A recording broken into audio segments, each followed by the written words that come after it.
State Senator Jessica Ramos says she is running against Mayor Adams in next year's Democratic primary, and if elected, she would make history as the first woman and Latina to hold the office. The progressive Queens lawmaker has been among the most outspoken critics of Mayor Adams and his administration amid the federal investigations that are going on right now. Senator Ramos joins us now. Thank you so much for joining us. Thanks for having me.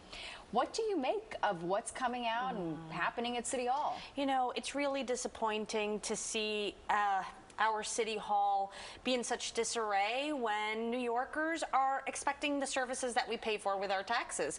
We want our garbage picked up, we want our potholes filled, we want our schools to be fully funded, and we have a new chancellor today. I think, you know, we pray that she has all of the support that she needs to do her job for our children's sake.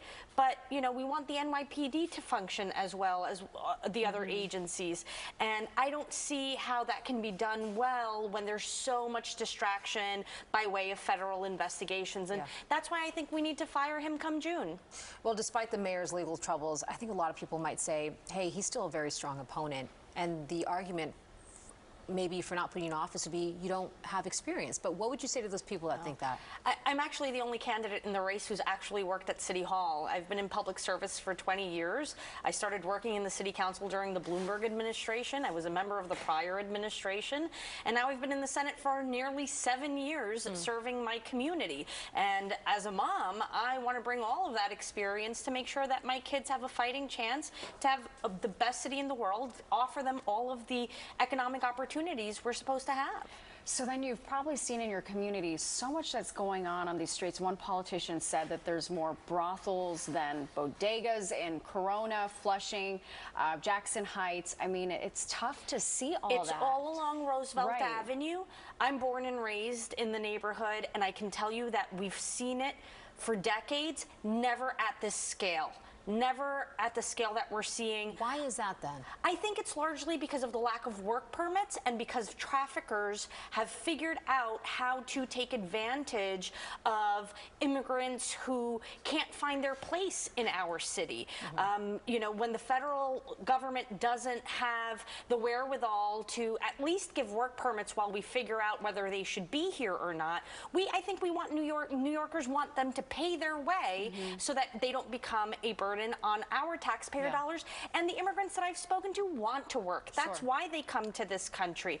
And so we shouldn't open any space for any gangs, for any traffickers to take advantage, especially women. They withhold their passports. They threaten their family members back home. There's all sorts of shenanigans happening, and that's why we need the NYPD to have good direction and let them do their job. So you've been a state senator since 2019. Have you done anything about this quality of life problem? Have you done anything about it? We have tried to work with the administration for the past several years, actually.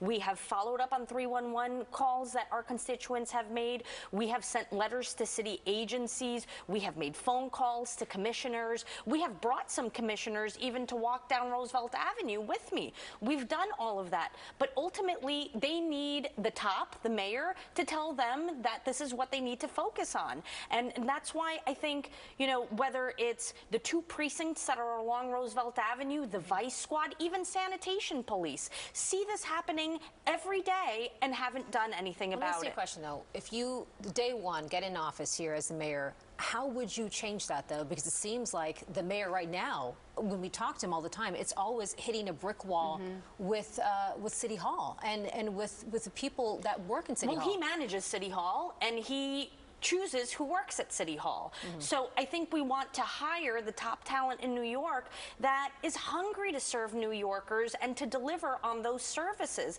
I'll tell you, when I talk to some of my police officers and sergeants and, you know, police officials, they'll tell me that training is not the same. The resources they're receiving are not the same. They're spending money on robots and drones and not on training and equipment that the NYPD need.